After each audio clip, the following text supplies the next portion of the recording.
friends, good morning. How are you today? And this week, I hope you're having a good morning and week so far and all those things. I hope you slept well and you woke up this morning and you were feeling rested and you brushed your hair and washed your face and brushed your teeth and put some clothes on and you're here. So let's start by saying hello with my heart to your heart. I'm sure you're learning lots. And I can't wait to hear all about it, and I miss you, and I love seeing the good work that you guys are doing, and everything that you're working on is awesome, makes me so happy. And to all of my friends connected through our learning and our lessons, and all the fun stuff that's going on. So hello. Okay, so let's start with, look, you can see we have so much to do today. I just keep on finding more things to put into our lessons, and it's so much fun. So let's start with the date. So who can tell me, or who knows already, what day it is? Let's think. So we know it's the month of May, and we know that it's not Monday, it's not Tuesday, it's not Thursday, it's not Friday, it's the middle day of the week, and that day is Wednesday. So today is Wednesday, May 13th. So here's my 13th, Wednesday, May 13th. And we're already into our second 2.5 weeks into the month of May. So it's going by so quick already. And I'm sure, like me, you're experiencing lots of different weather. It has been cold and it's been sunny and it's been rainy. Last night though it was no rain here, and so for my book today it's supposed to be sunny, so I wrote a sun there, and I can add maybe some clouds if they come in, and then on my weather jar I had no precipitation in the last 24 hours, so I'm just gonna put a T because it's trace amounts, but even then there was maybe one small drop of evaporated, that has evaporated now, but yeah, really has been pretty dry for the last 2 days, but maybe more rain is coming, who knows. It is the season of spring, so we get lots of different weather, and my bird book got wet, but hopefully you've been finding lots of birds and adding that into your books, and maybe you have like a whole novel of birds now and all different types. So I hope you're having fun with that activity and recording the weather and the rain, the precipitation. And there was one day where we had a rain shower, and then the sun came right out afterwards, and there was a little bit of a rainbow. So I hope that if there is ever a rainbow in your weather books, that you also record a rainbow, because that's really special. Okay, so this week we're looking at butterflies, and we've done a lot of the life cycles in these lessons where you've done like the little books, or you've done the circles, like last week we did the honeybee. So this week I wanted to make it a little different, and I gave you these books. So I know I've also we've had a few of these books already, but I thought I would print it out this week and kind of read mine with you, and then show you, there's the part of the end where you can print it and draw the pictures for it. Also, a good copy work would be to pull it up onto your screen and to cut paper into twos, like just normal paper, and then you could also do the drawing for it, the book, and the writing, so copying out the writing, and then you would have like a beautiful butterfly book that you did from start to finish. So that's also something cool you can do. So let's just start by looking at butterflies and moths, and we talked about the honeybee last week, and some of the parts of the bee. So I will send that to you as well this week for the butterfly. But basically it has, the insect characteristics. So we have the antenna that's down there, we have the head and the thorax and the abdomen, we have these wings, these beautiful wings that they need.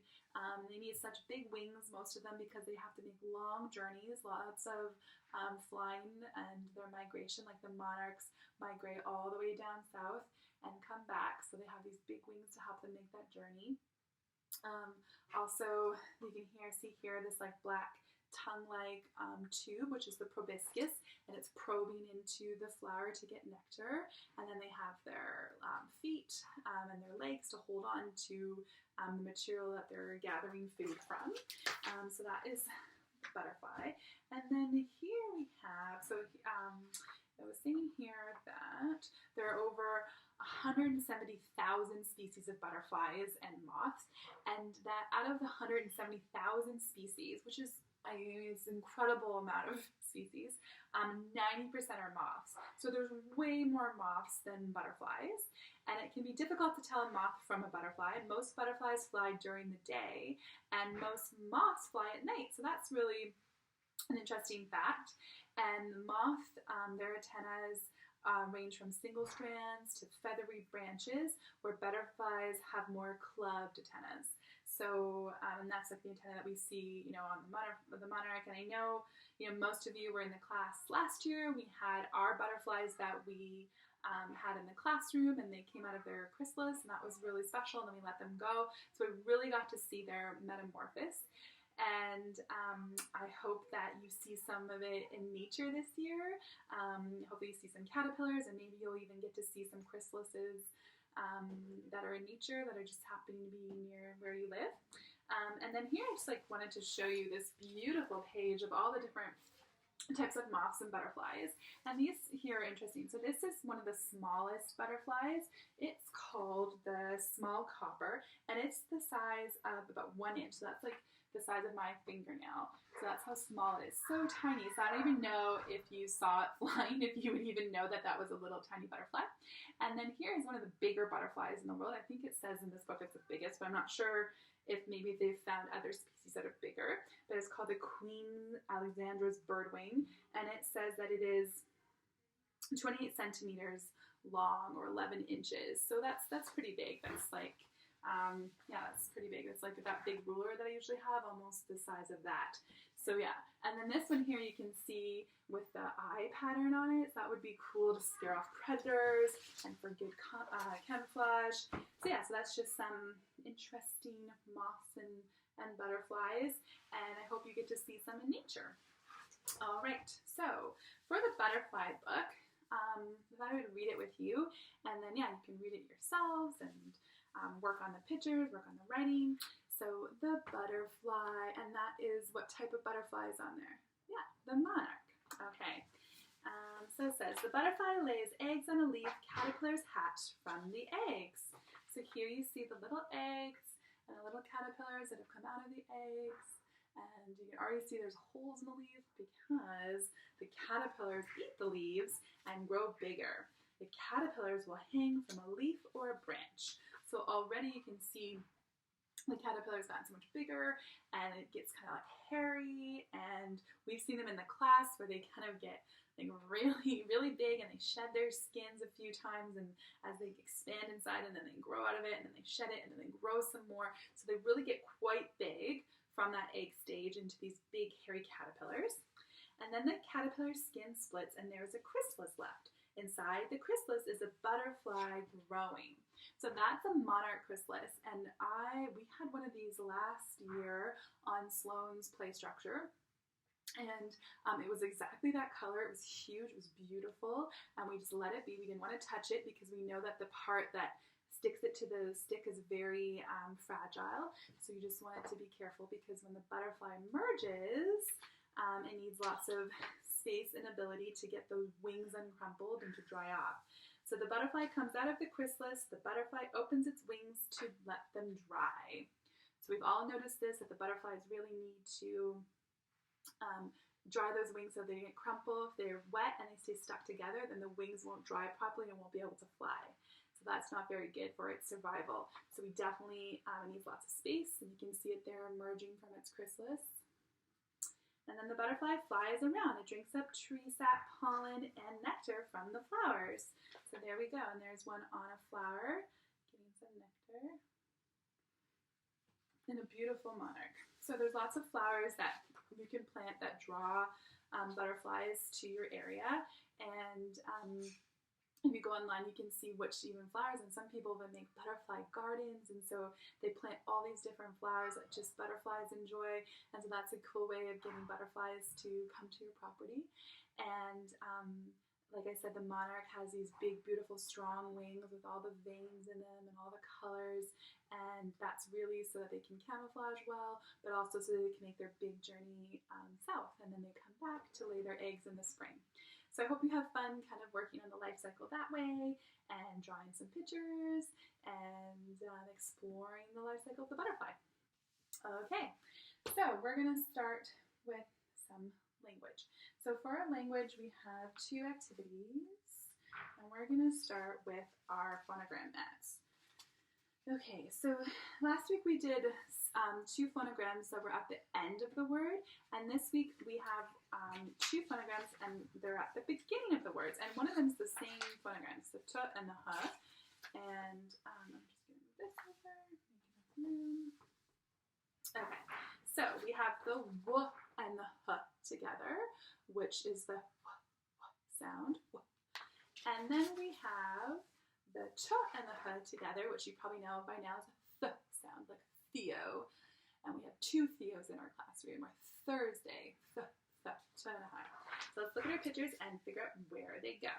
So what's this a picture of? It's a whisk, whisk.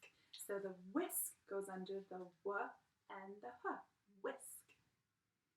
Then we have, what number is this number? It's 30. 30. All of your parents are younger than 30. 30. So 30. Then we have, ooh, what's this friend doing to this friend? Interesting. She is whispering. Whispering. So the whisper. And then we have a throne. So the throne.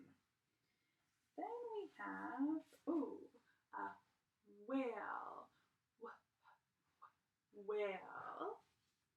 And I have a thermos.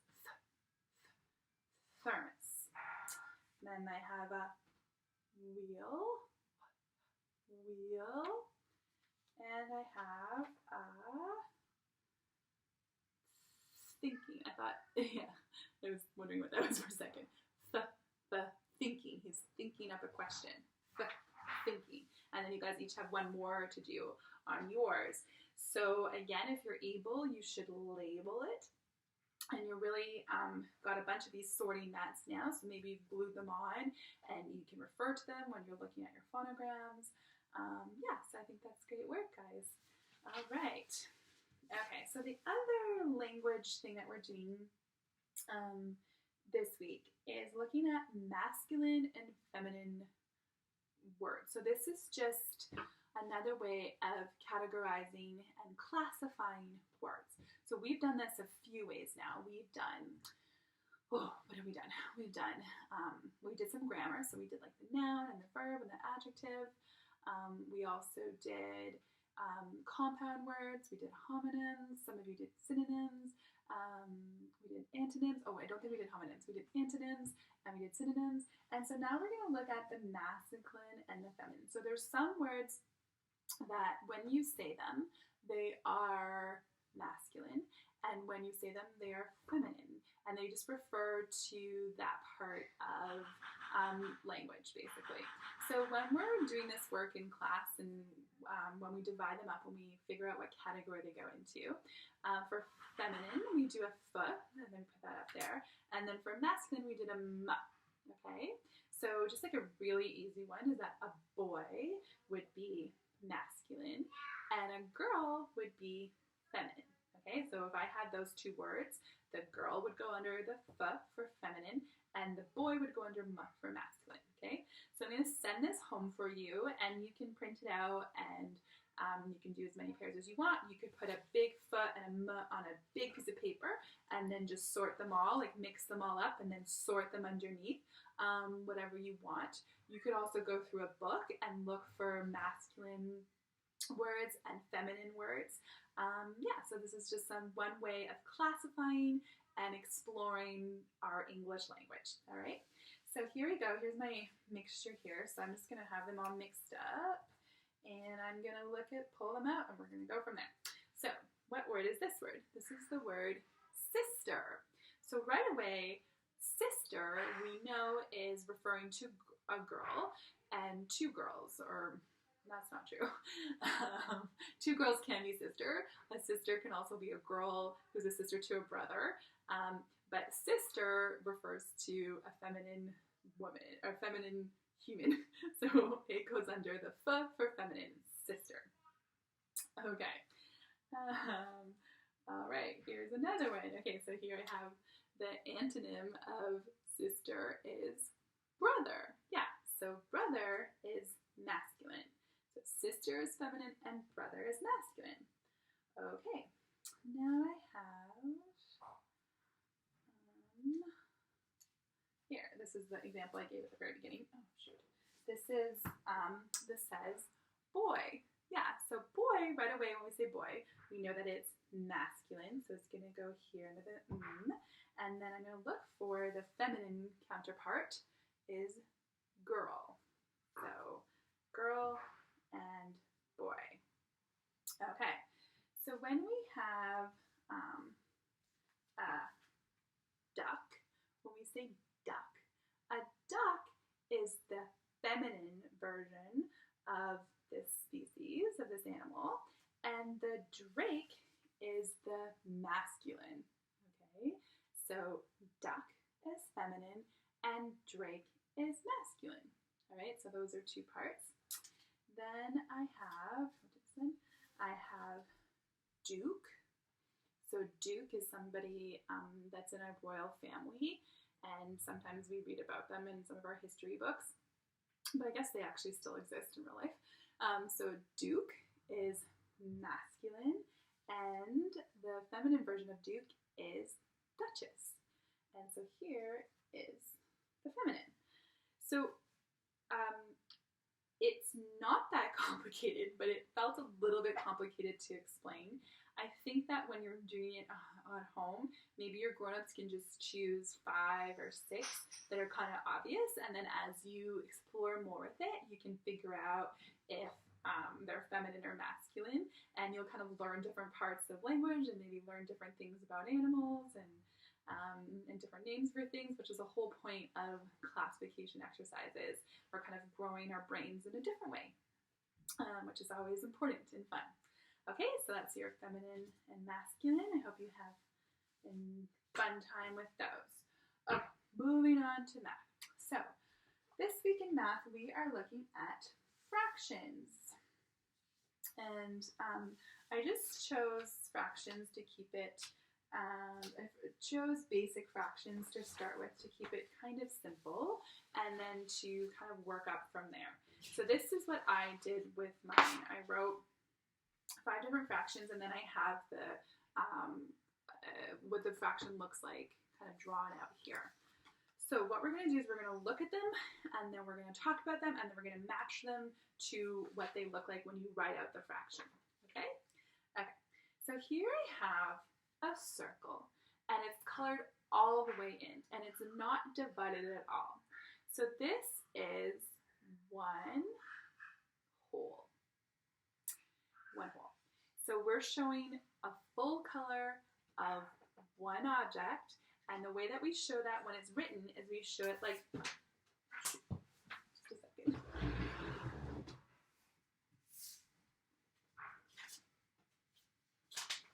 Okay, back. Okay. We show it 1 over 1. So we're showing that we have 1 full over 1. So we have 1 fully colored object. So I think I can't actually pick up the paper too much, but I'm hoping you can see it okay that way. So 1 and 1. Okay, so now I have this one here. I'm going to try to maybe do the order. So here you can see it's already different. So we have the same circle, so it's the same size, but now it's divided in half, and one part of the half is colored. So this is half, right? This refers to half, but also when we're showing it in our numbers, numerically, we're going to show it like this. We're going to show it 1 over 2 because it is 1/2 of 2. So we're going to put it here. So we have whole and we have half. So 1 over 2. Now I'm going to show it this way. So now our whole has been divided into 3 and one part is colored.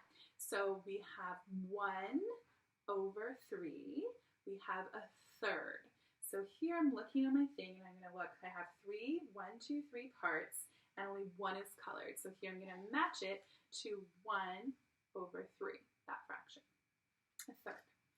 Then here I have one where I have it's divided into how many parts? 1, 2, 3. It's divided into 3 parts and 2 are colored. So I have more than 1 over 3. I have 2 over 3. I have 2 thirds. So here I'm going to match it to 2 over 3, 2 thirds. And then this one is 1 out of how many?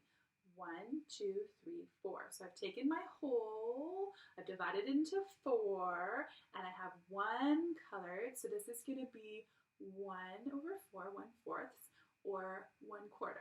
So here I'm looking, and I have 1 over 4 like this. Okay. So this is a lesson. It's a little bit hard to explain this way. I guess I chose some lessons today that are a bit harder to explain over this format, but I think that all of you will be able to understand it, and I think that this way of doing it is probably the best way to start. So if I were you to practice, I'm going to send you some different options, but I would choose the first 5, and the first 5 that I'm sending you are these, and I would color them like this, and then do the value and match them.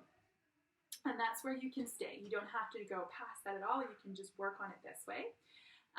Also, what you could do is underneath, you could write what this is. So this is the whole, this is half, this is third, this is 2 thirds, and this is a quarter. Okay, so you can also write out with your writing in your letters what it is, what the fraction is, or you can just work on it this way. So I think either or is good practice and getting us to think about fractions.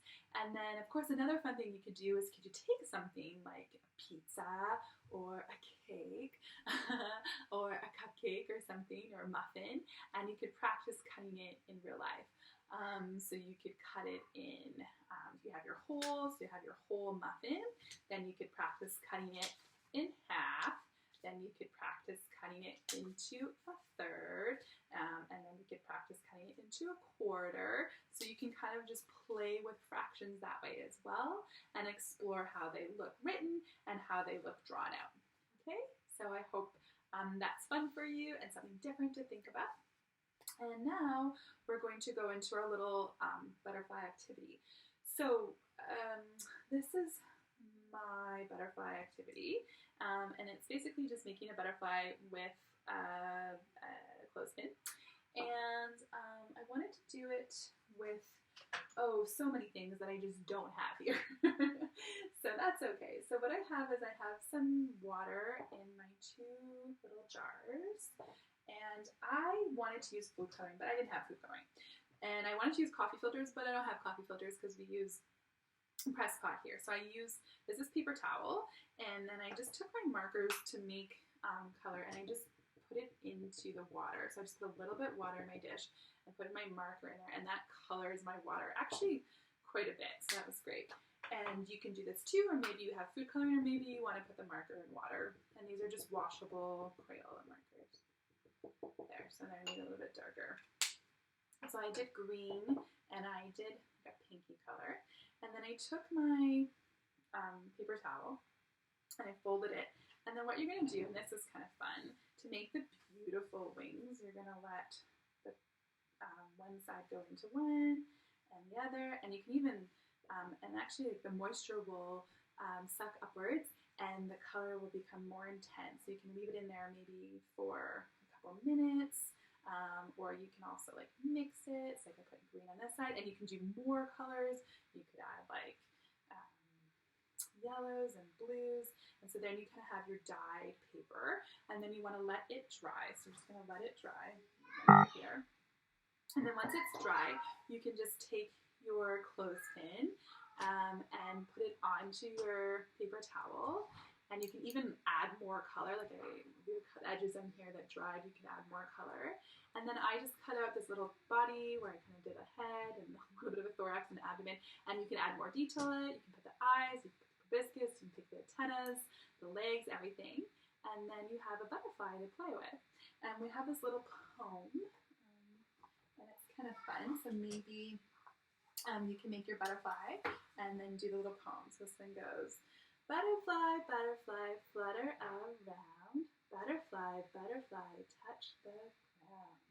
Butterfly, butterfly, fly so free. Butterfly, butterfly, land on me. Butterfly, butterfly, reach the sky.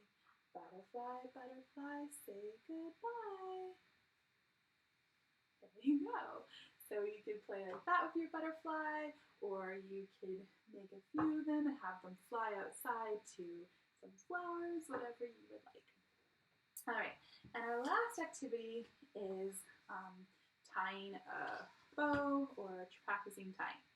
So tying a bow is difficult, and I really have chosen things today that are a little bit hard to show over video, but hopefully you'll still enjoy practicing and you have your grown-ups always to help you.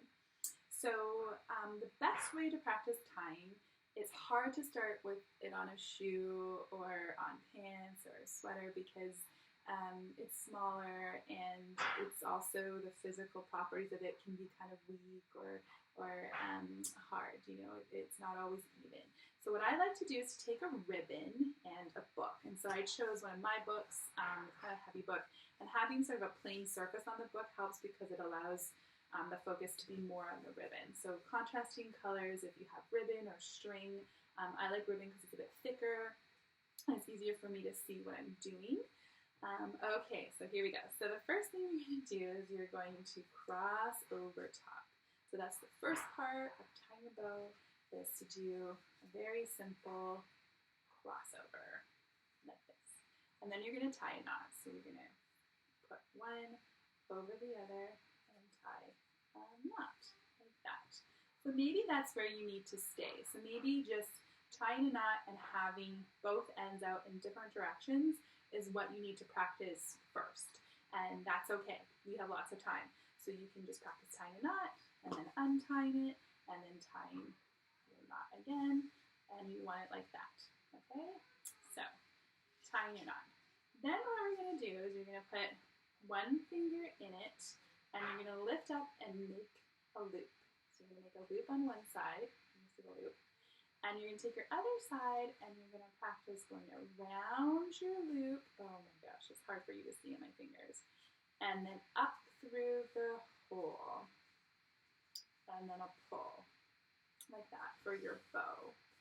I'm trying to think about how I can show you this better. I didn't have any other color ribbon. Okay, I'm going to move a little closer here and see if you can see a little bit better. Okay. Maybe we just... Okay. So, hopefully that helps. Okay, so here we go. So we're going to tie our knot. You got your knot. And then you're going to have your... Maybe you can do this. Okay, let's try this way. Okay, so you're going to tie like this. And you're going to make your first... Okay, we're going to do our knot. Here's my knot. Opposite ends. Alright, now I'm going to make my first loop. My first loop. There you go. I'm pinching it at the bottom. It makes me pinch the bottom. Then I'm going to go around my loop and I'm going to come up through my hole. Up through my hole. Like there. And pull. And then I'll have my bow. Like that. Okay?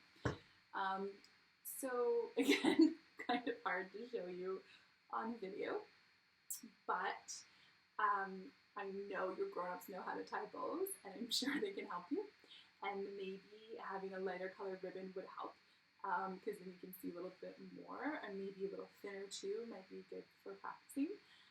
But yeah, I hope you have fun practicing that, and it's a good skill to develop, tying bows.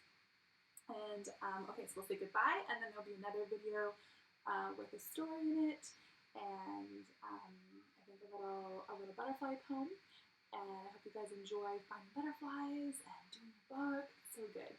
So let's say goodbye. We'll say goodbye from my heart to your heart. Thank you for coming to my lesson, your friends, and to all my friends. We're all connected through our learning and through our bow tying. And yeah, have a good day. Okay. Bye.